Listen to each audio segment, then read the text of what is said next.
नमस्कार दोस्तों, आप सभी का स्वागत है हमारे YouTube channel BCS basic physics में। आज के इस वीडियो में हम कक्षा 12 जो NCERT की पाठ्य पुस्तक है उसके 9वें चैप्टर किरण प्रकाश एवं प्रकाशिकी यंत्र का एक टॉपिक लेकर चल रहे हैं।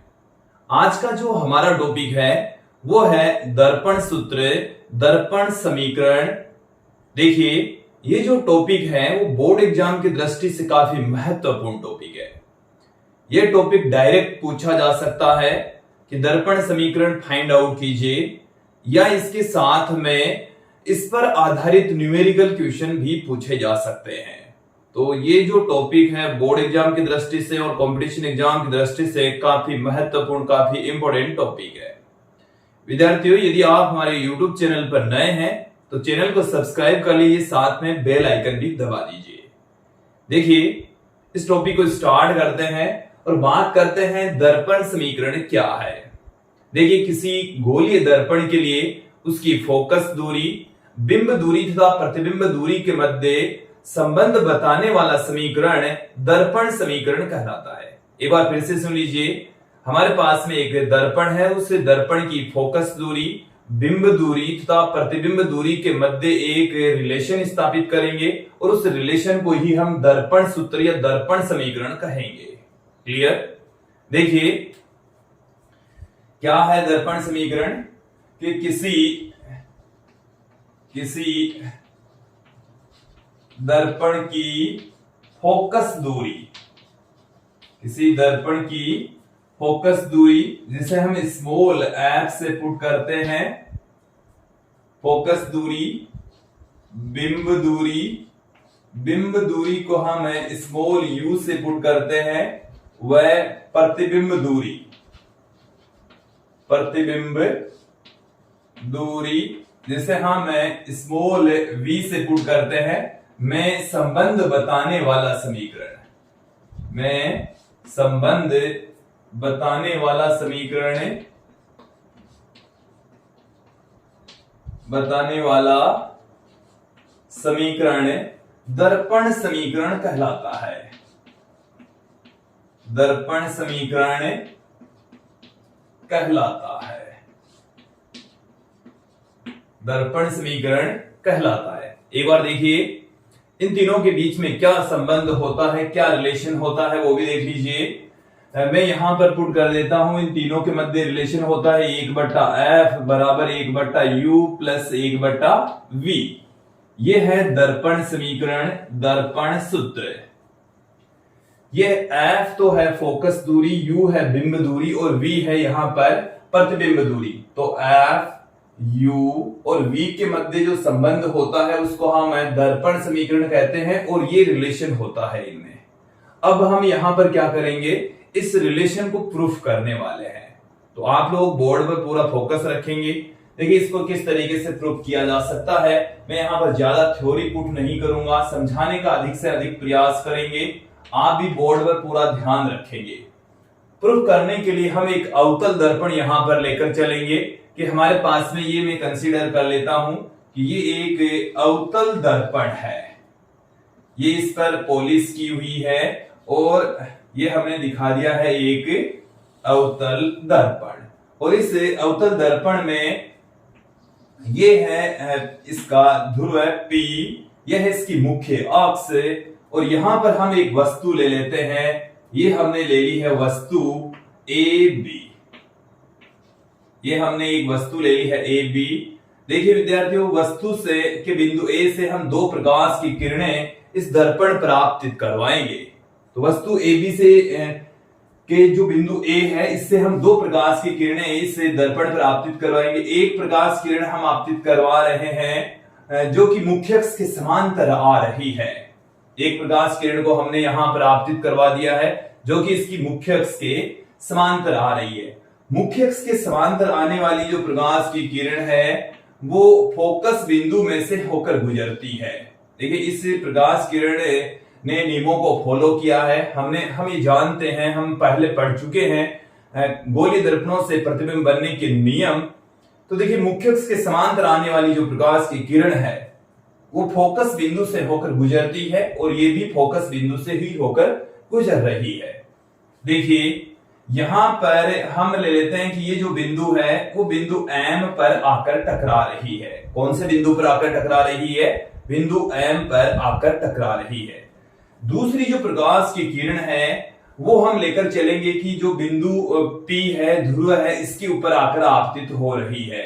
दूसरी जो प्रकाश किरण को हमने आपतित करवा दिया है ध्रुव पर, और ध्रुव पर आपतित होने वाली जो प्रकाश की किरण है उसके लिए जो मुख्य अक्ष है वो अभिलंब की भांति काम करेगा।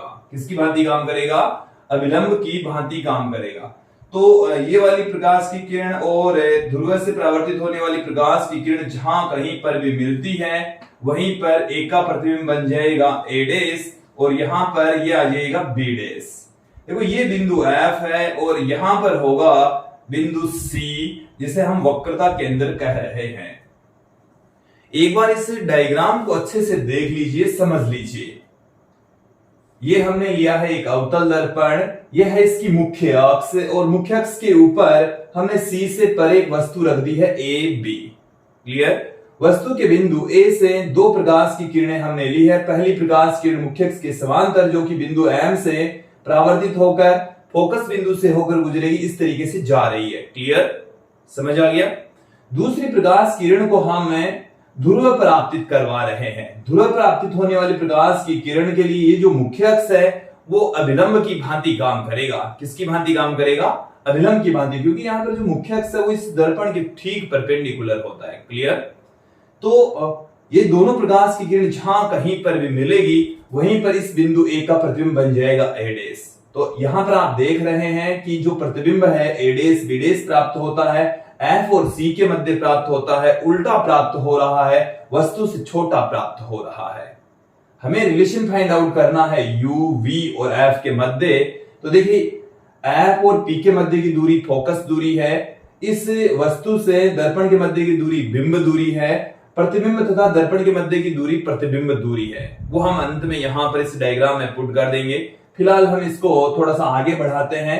विद्यार्थियों देखिए, मैं यहां पर लेकर चल रहा हूं, यहां पर हम दो ट्राइंगल लेकर चलेंगे। इस डायग्राम के अंदर इस बिंदु M से मुख्य अक्ष के ऊपर लंब डालेंगे, तो लंब हम लगभग P के ऊपर ही कंसीडर कर लेंगे कि ये जो दर्पण है इसको इस तरीके से लेकर चल रहे हैं कि जो मुख्य अक्ष है या जो वस्तु है इसका आकार इसकी वक्रता की तुलना में बहुत छोटा है। क्लियर? तो इस M से इस मुख्य अक्ष पर लंब डालेंगे तो वो लगभग P पर ही मिलता है, प्राप्त होता है। तो अब यहां पर आप लोग देखेंगे कि हम यहां पर दो ट्राइंगल लेकर चलेंगे। पहले हम ट्राइंगल लेते हैं A, B, P तथा A dash, B dash, P। देखिए मैं दो त्रिभुज लेकर चल रहा हूं। चित्र में त्रिभुज A, B, P व त्रिभुज A dash, B dash, P से दोनों त्रिभुज आप लोगों को दिख गए होंगे। देखो A, B, P ये तो पहला त्रिभुज है, A dash, B dash, P ये दूसरा त्रिभुज है। तो ये दो त्रिभुज हमारे सामने हैं, दोनों दिख गए होंगे।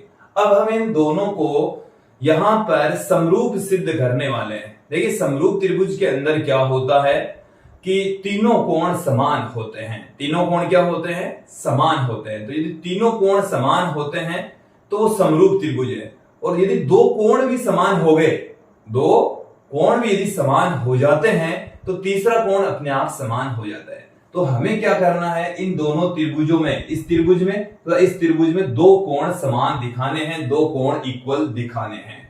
तो आप यहां पर देखेंगे कि एक तो ये वाला कोण 90 डिग्री है, इसमें ये वाला कोण 90 डिग्री है। तो इस त्रिभुज के अंदर कोण A, B, P बराबर है कोण A dash, B dash, P के, और ये दोनों ही कोण कितने डिग्री के हैं? 90 डिग्री के हैं। कितने डिग्री के हैं? 90 डिग्री के हैं। यहां पर एक क्लियर हो जाना चाहिए। इसके साथ में आप यहां पर देखेंगे कि ये वाला कोण और ये वाला कोण दोनों क्या होता है? समान होते हैं, क्योंकि यहां पर ये जो मुख्य अक्ष है वो अभिलंब की भांति काम कर रही है। किसकी भांति काम कर रही है? अभिलंब की भांति काम कर रही है। तो ये वाला कोण और ये वाला कोण क्या है? बराबर है, समान है, इक्वल है। तो तो ये दोनों जब कोण समान होंगे, इक्वल होंगे, तो मैं यहां पर पुट कर देता हूं कोण ए पी बी बराबर है कोण ए डेस पी बी डेस के। और ये दोनों बराबर क्यों है, इसका रीजन क्या है? क्योंकि यहां पर मुख्य अक्ष अभिलंब की भांति काम कर रही है। मुख्य अक्ष किसकी भांति काम कर रही है? अभिलंब की भांति काम करती है। मुख्य अक्ष अभिलंब की भांति काम करती है। अभिलंब की भांति है। मुख्य अक्ष यहां पर किसकी भांति है? अभिलंब की तरह है, अभिलंब की भांति है। क्लियर? तो देखिए इस डायग्राम में हमने यहां पर देखा कि दो त्रिभुज हमने लिए हैं, ए बी पी और ए डेस बी डेस पी, दोनों त्रिभुजों में दो दो कोण समान हो गए। ये दो कोण समान हैं और ये दो कोण 90 डिग्री है, तो तीसरा कोण ऑटोमेटिकली बराबर हो जाएगा। दो कोण बराबर हैं तो तीसरा कोण भी क्या होगा? बराबर होगा। अर्थात ये दोनों जो त्रिभुज हैं वो समरूप त्रिभुज है, और समरूप त्रिभुज के अंदर भुजाओं का अनुपात बराबर होता है। तो मैं यहां पर देखिए कि जो त्रिभुज हमारे पास में है ए बी पी, वह त्रिभुज ए डेस बी डेस पी समरूप त्रिभुज है। समरूप त्रिभुज हैं और समरूप त्रिभुज के अंदर भुजाओं का अनुपात बराबर होता है। तो यहां पर देखिए सर्वांग सम त्रिभुज के अंदर तो तीनों भुजाएं, तीनों कोण समान होते हैं। समरूप त्रिभुज के अंदर तीनों कोण समान होंगे, और जब तीनों कोण समान होते हैं तो उनकी भुजाओं के अनुपात बराबर होंगे। तो यहां पर आप देखेंगे इसकी ये वाली भुजा तो ए डेस बी डेस, इसकी ये भुजा ए डेस बी डेस अपॉन में ए बी बराबर होगा इसकी ये भुजा, इसकी ये भुजा तो है बी डेस पी, और इसकी ये वाली भुजा बी पी बी पी। इसे मैं देता हूं इक्वेशन नंबर 1। इस इक्वेशन नंबर 1 को आपको आगे भी ध्यान में रखना है, आगे यूज में भी आएगी। और यहां तक बताइए समझ में आया कि नहीं आया? देखो जब दो त्रिभुज समरूप होते हैं तो उनकी भुजाओं के अनुपात बराबर होते हैं। तो यहां पर हमने समरूप सिद्ध कर दिया कि देखो दो कोण बराबर है तो तीसरा कोण ऑटोमेटिकली बराबर हो जाएगा। तो तीनों कोण बराबर हो गए तो दोनों त्रिभुज क्या हो गए? समरूप हो गए। दोनों त्रिभुज क्या हो गए? समरूप। अब जब दो त्रिभुज समरूप हैं, दो त्रिभुज क्या हैं? समरूप। तो देखिए ये कक्षा 9 में 10 में आपने पढ़ लिया है कि जब दो त्रिभुज समरूप होते हैं तो उनकी भुजाओं के अनुपात बराबर होते हैं। तो इनकी भुजाओं के अनुपात, इसकी ये भुजा, इसकी ये भुजा बट्टा इसकी ये भुजा बराबर होगी, इसकी ये भुजा बट्टे में इसकी ये वाली भुजा। तो देखो ए डेस बी डेस बट्टे में ए बी बराबर है बी डेस पी अपॉन में बी पी। समीकरण 1 आप लोगों को समझ में आ जाना चाहिए, अच्छे से समझ में आ जाना चाहिए। क्लियर? अब हम फिर से इसी डायग्राम की ओर लौटते हैं। अब की बार हम दो ट्राइंगल यहां पर लेंगे, ए डेस बी डेस एफ और एम पी एफ। इन दोनों को फिर से हम समरूप सिद्ध करेंगे। तो देखिए चित्र में त्रिभुज एम पी एफ व त्रिभुज ए डेस बी डेस एफ से दो त्रिभुज हमने यहां पर ले लिए हैं। देखिए दोनों कौन से दो त्रिभुज लिए, एक बार बोर्ड पर फोकस करेंगे। M P F, M P F. दूसरा वाला त्रिभुज लिया हमने ए डेस बी डेस एफ। एक तो ये वाला त्रिभुज, एक ये वाला त्रिभुज। क्लियर? अब देखिए इसमें ये वाला एंगल 90, इसमें ये वाला एंगल 90। तो कौन कौन से दो कोण 90 हैं? इसमें कोण M P F, M P F जो बिंदु P पर कोण बन रहा है वो 90 है। इसमें कोण ए डेस बी डेस एफ, तो ये बी डेस पर जो कोण बन रहा है वो 90 है। तो ए डेस बी डेस एफ, और ये दोनों ही कोण कितने डिग्री के हैं? 90 डिग्री के हैं। कितना डिग्री का कोण बना रहे हैं? 90 डिग्री का कोण बना रहे हैं। क्लियर?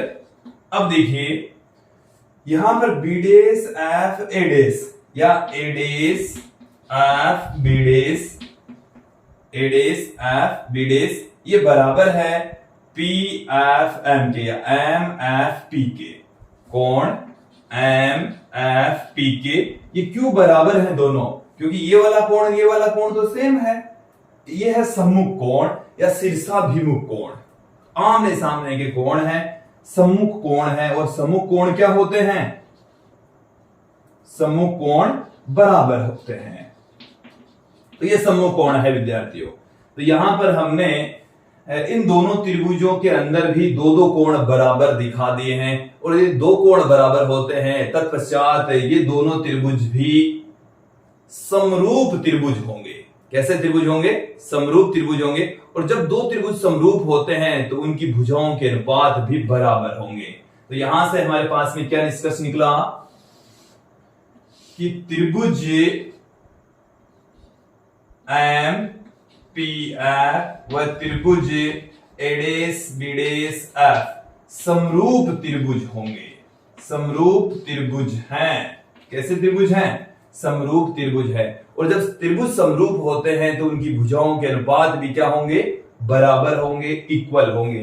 तो देखिए, इसकी ये वाली भुजा बट्टे में इसकी ये भुजा, तो एम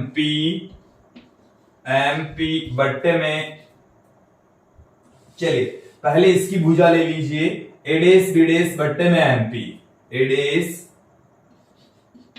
बीडेस बट्टे में एमपी, ये बराबर होगी इसकी ये भुजा बीडेस एफ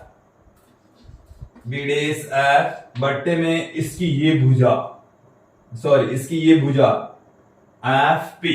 देखो एक बार इसको, इस इक्वेशन को आप लोग समझ लीजिए, ध्यान देंगे फिर से। इसकी ये भुजा बट्टा इसकी ये भुजा, तो एडेस बीडेस बट्टे में एमपी, एडेस बीडेस बट्टे में एमपी, फिर इसकी ये भुजा बट्टे में इसकी ये भुजा, तो बीडेस एफ बट्टे में एफ पी, बीडेस एफ बट्टे में एफ पी। क्लियर? देखिए यहां पर आप ध्यान देंगे कि जो एमपी है ये एबी के बराबर है। एमपी किसके बराबर है? एबी के बराबर, क्योंकि ये दोनों तो समांतर हैं, तो एबी और एमपी दोनों क्या होंगे? बराबर होंगे। तो एबी बराबर होगा एमपी के, एबी और एमपी दोनों क्या हैं? बराबर है। एबी और एमपी दोनों क्या हैं? बराबर। जब एबी और एमपी दोनों बराबर हैं तो एडेस बीडेस बट्टे में एबी बराबर हमारे पास में आ गया है बीडेस एफ अपॉन में एफ पी। इसे हम देते इक्वेशन नंबर 2। इसे हमने क्या दे दिया है? क्या आप लोगों को समीकरण 2 दिखाई दे रही है? यदि समीकरण 2 दिखाई दे रही है तो समीकरण 1 और 2 की हम यहां पर तुलना करेंगे। तो देखिए समीकरण 1 और 2 स्पष्ट रूप से दिख रही है। आप लोग यहां पर समीकरण 2 की जो लेफ्ट हैंड साइड है वो देखिए, एडेस बीडेस बट्टे में एबी। समीकरण 1 की भी लेफ्ट हैंड साइड देखिए, एडेस बीडेस बट्टे में एबी। तो दोनों को हम इक्वल पुट कर देंगे समीकरण 1 बराबर 2 रखने पर। समीकरण 1 और 2 को जब बराबर पुट कर दें, मैं यहां पर पुट कर रहा हूं विद्यार्थियों, फोकस करेंगे। समीकरण 1 बराबर 2 से समीकरण 1 और 2 को हम क्या कर रहे हैं? बराबर पुट कर रहे हैं। तो देखिए जब बराबर पुट कर देंगे, क्योंकि लेफ्ट हैंड साइड बराबर है तो राइट हैंड साइड भी बराबर होगी। Then B dash P upon BP बराबर हमारे पास में है, देखो क्या है? बीडेस एफ बट्टे में F P, BDes F upon में एफ पी। अब विद्यार्थी एक तो इस इक्वेशन को आप लोग ध्यान में रखेंगे, माइंड में रखेंगे, क्योंकि ये इक्वेशन अभी यूज में आएगी, अभी प्रयोग में हम इसको लेंगे। चलिए मैं यहां से इसको मिटाकर समीकरण 1 को मैं यहां पर पुट कर देता हूं। देखिए ये बार बार यूज में आएगा, इसलिए मैं इस समीकरण 1 को यहां पर एडेस बीडेस अपॉन में एबी बराबर हमारे पास में है बीडेस पी अपॉन में बीपी। ये है समीकरण 1, ये है समीकरण 1। क्लियर? ये समझ में आ जाना चाहिए। अब मैं इसको मिटा देता हूं। अब यहां से हम क्या कर देते हैं इसको, क्योंकि हमने यहां पर इन दोनों की तुलना कर ही दी है। तो अब देख लीजिए, अब यहां पर हम इसमें हम चिन्ह परिपाटी अप्लाई करेंगे। चिन्ह परिपाटी क्या है कि प्रकाश की के अंतर्गत जो दूरियां हैं उनको हम जो प्रकाश के आपतन की दिशा है उसके आधार पर धनात्मक ऋणात्मक लेते हैं। देखिए वैसे चिन्ह परिपाटी का वीडियो हमने इस वीडियो के डिस्क्रिप्शन में हमने डाल रखा है, वहां से आप देखकर उनको समझ सकते हैं। इसके अलावा मैं थोड़ा सा यहां पर भी समझा देता हूं। चिन्ह परिपाटी का मतलब क्या है? जैसे ये हमारे पास में है दर्पण, ये क्या है?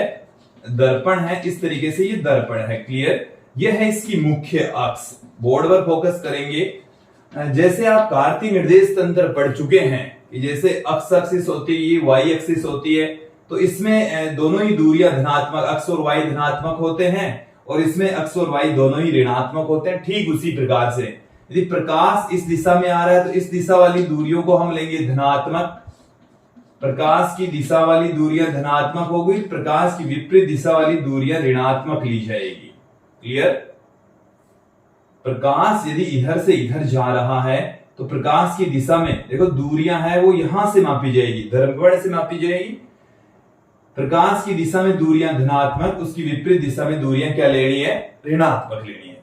इसके अलावा मुख्य अक्ष से ऊपर की ओर दूरियां धनात्मक, मुख्य अक्ष से ऊपर की ओर दूरियां क्या लेनी है? धनात्मक, और मुख्य अक्ष से नीचे की ओर दूरियां क्या लेनी है?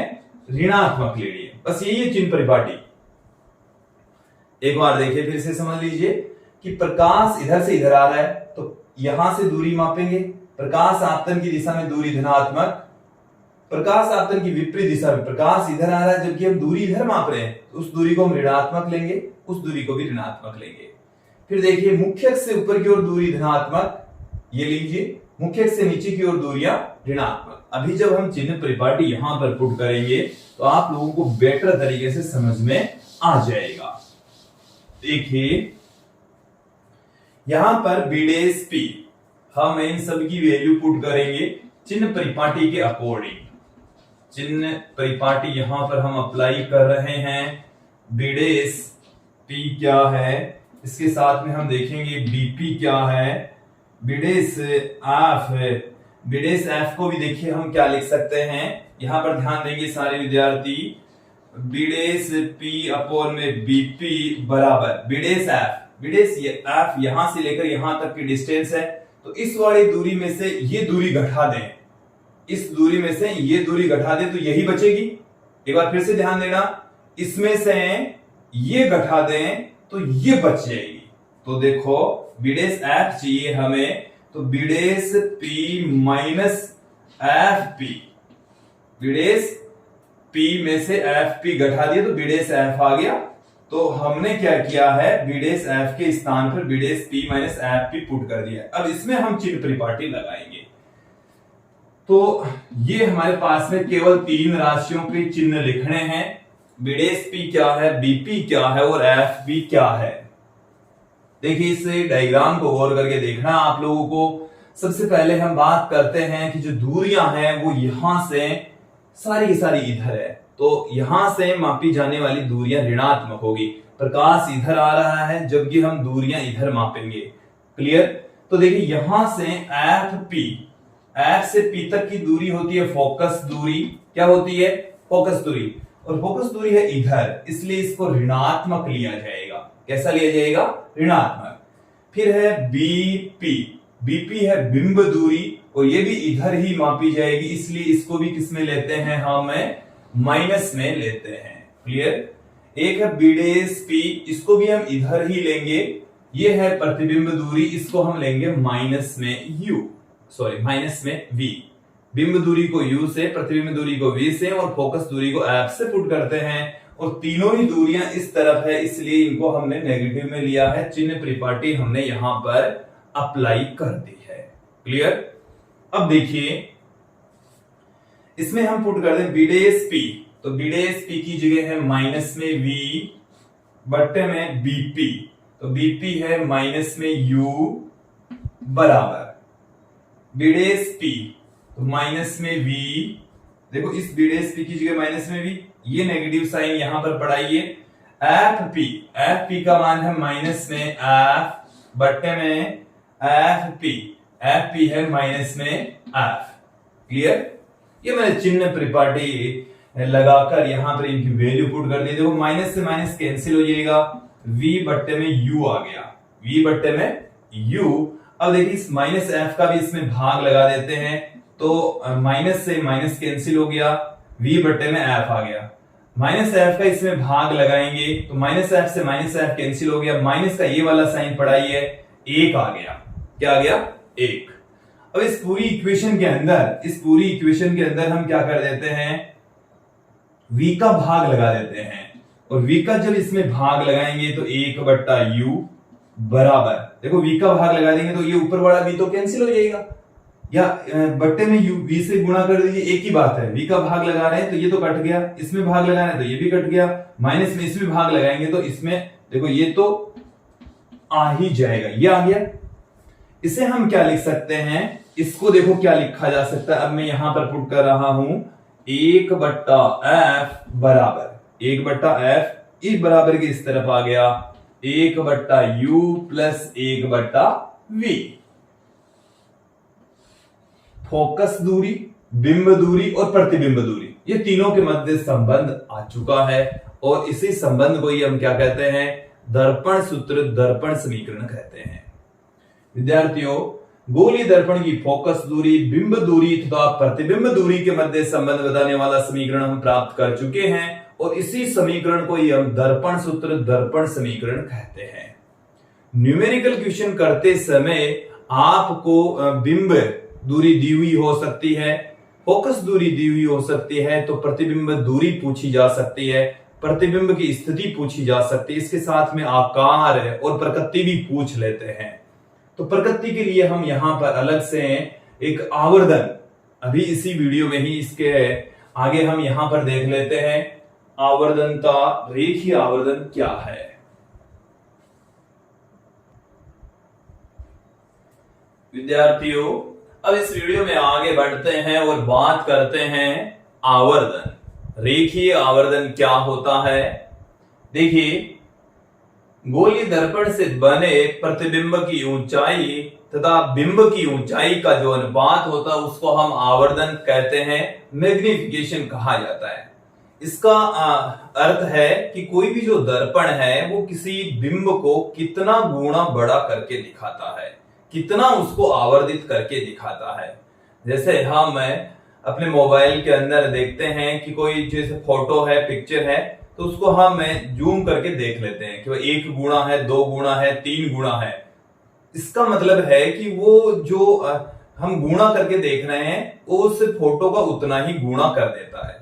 यहां पर जो दर्पण है उसका जो आवर्धन होता है वो भी यही बताएगा, ये जो दर्पण है उस बिंब का प्रतिबिंब कितना गुना बड़ा बना रहा है। यदि जो वैल्यू है वो 1 से अधिक आती है, इसका मतलब है कि उसका आकार बढ़ रहा है, प्रतिबिंब बड़ा होगा, और यदि 1 से छोटी आ रही है तो प्रतिबिंब छोटा होगा। अभी एकदम क्लियर कर देंगे। तो जो आवर्धन है वो क्या है, प्रतिबिंब की ऊंचाई तथा बिंब की ऊंचाई का अनुपात। तो गोलीय दर्पण से बने प्रतिबिंब की ऊंचाई तथा बिंब की ऊंचाई का जो अनुपात है उसको हम आवर्धन कहते हैं। तो चलिए मैं यहां पर इसकी डेफिनेशन पुट कर रहा हूं। दर्पण से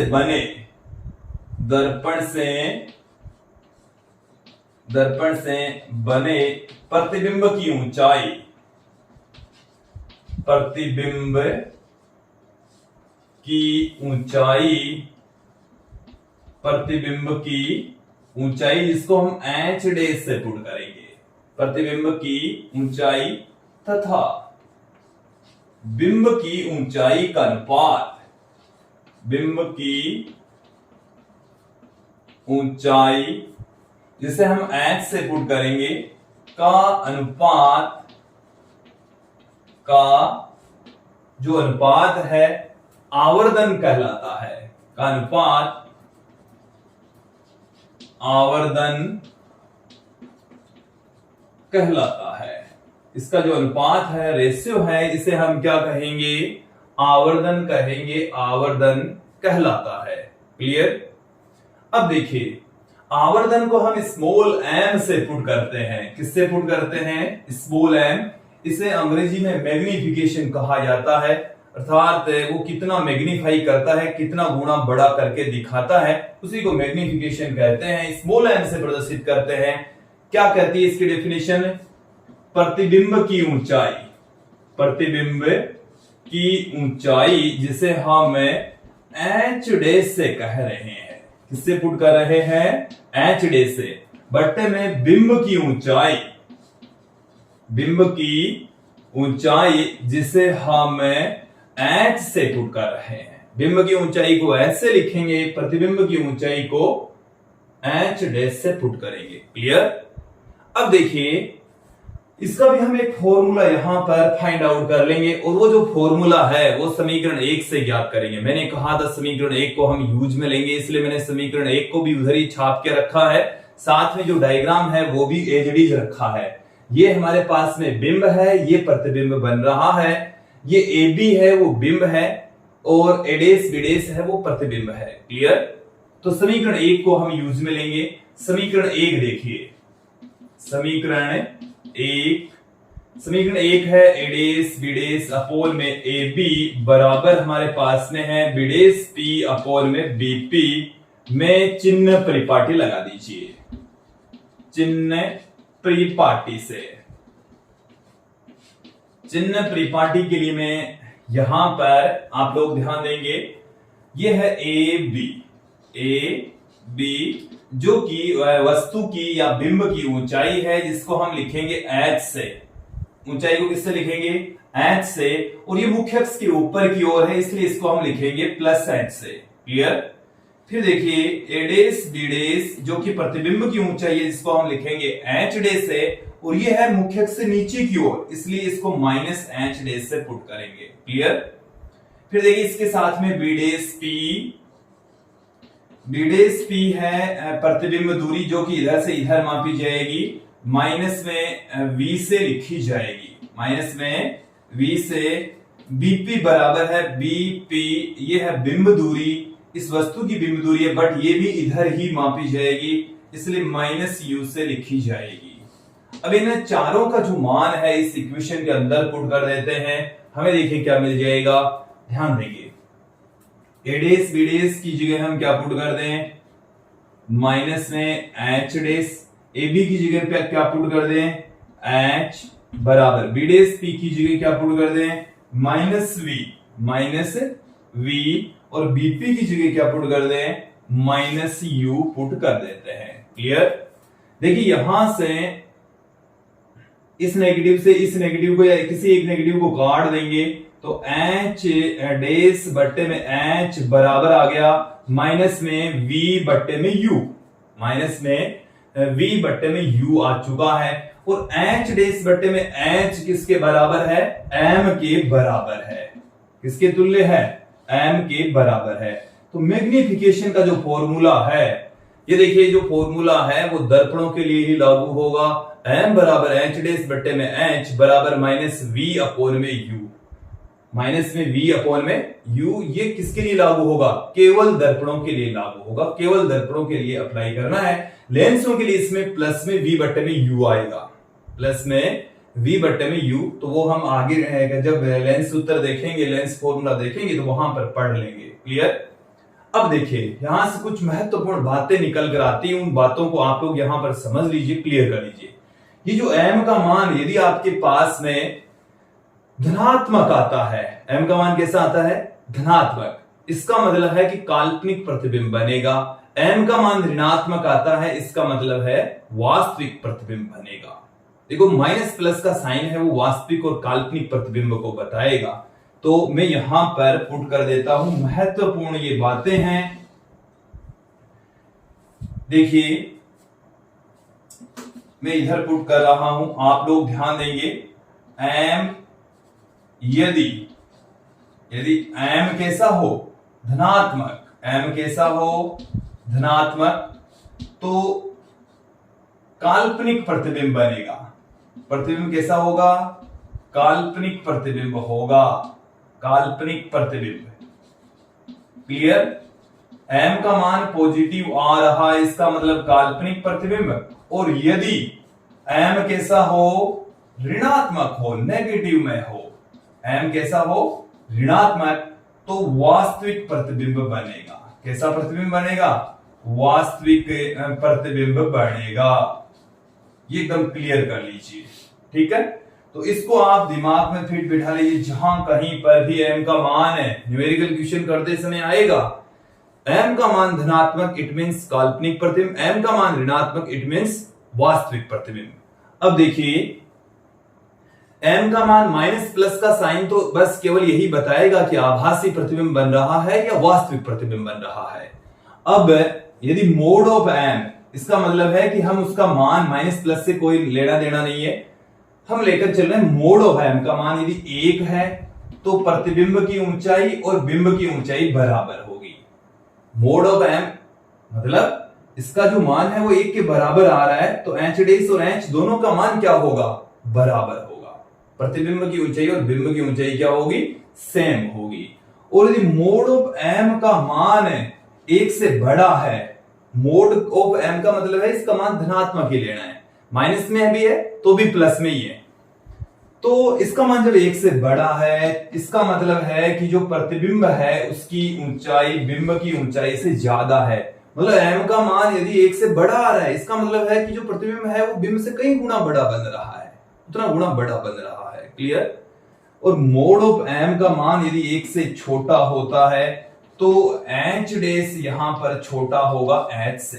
h डैश क्या होगा, h से छोटा होगा। देखो इसको एकदम क्लियर कर लीजिए कि जो m की वैल्यू है वो हमें कुछ बातें बताएगी, प्रतिबिंब की प्रकृति के बारे में बताएगी कि वास्तविक प्रतिबिंब बनता है या काल्पनिक बनता है। तो m का मान यदि प्लस में आ रहा है इसका मतलब है कि आभासी या काल्पनिक प्रतिबिंब बन रहा है। m का मान ऋणात्मक आ रहा है, इट मींस प्रतिबिंब कैसा होगा, वास्तविक होगा। क्लियर, ये चीजें तो क्लियर हो गई है। अब कि भाई माइनस प्लस का साइन तो यही बताएगा, अब माइनस प्लस के साइन को हटा दे हमें और m का मान हम देखेंगे भाई 1 के बराबर आ रहा है या 1 से छोटा आ रहा है या 1 से बड़ा आ रहा है। यदि 1 के बराबर आ रहा है, देखो माइनस प्लस का साइन तो केवल क्या बताएगा कि प्रतिबिंब वास्तविक है या काल्पनिक है। क्लियर। अब यदि m का मान 1 के बराबर, इसका मतलब h डैश और h बराबर है, और m का मान यदि 1 से बड़ा, माइनस प्लस नहीं देखना, m का मान यदि 1 से बड़ा इसका मतलब है कि प्रतिबिंब की ऊंचाई ज्यादा बिंब की ऊंचाई कम, और यदि m का मान 1 से छोटा इसका मतलब है प्रतिबिंब छोटा बन रहा है, प्रतिबिंब की ऊंचाई कम बिंब की ऊंचाई अधिक होगी। क्लियर। तो विद्यार्थियों ये था आवर्धन, और मुझे उम्मीद है ये आवर्धन का जो पार्ट है वो भी अच्छे से समझ में आ गया। दर्पण सूत्र या दर्पण समीकरण भी आप लोगों को अच्छे से समझ में आ गया। यदि आप हमारे इस टॉपिक के हस्तलिखित नोट्स प्राप्त करना चाहते हैं तो व्हाट्सएप करें, कॉल किसी भी कंडीशन में नहीं करना है। क्लास भी साथ में लिख दीजिए, क्लास भी आप लोगों को लिख देना है ताकि ज्यादा हमें दिक्कत नहीं आए। इन नंबर पर आप लोगों को व्हाट्सएप कर दीजिए, क्लास लिख देंगे, कॉल नहीं करना है। आ गई बात समझ में? तो विद्यार्थियों आज के इस वीडियो में इतना ही। धन्यवाद दोस्तों।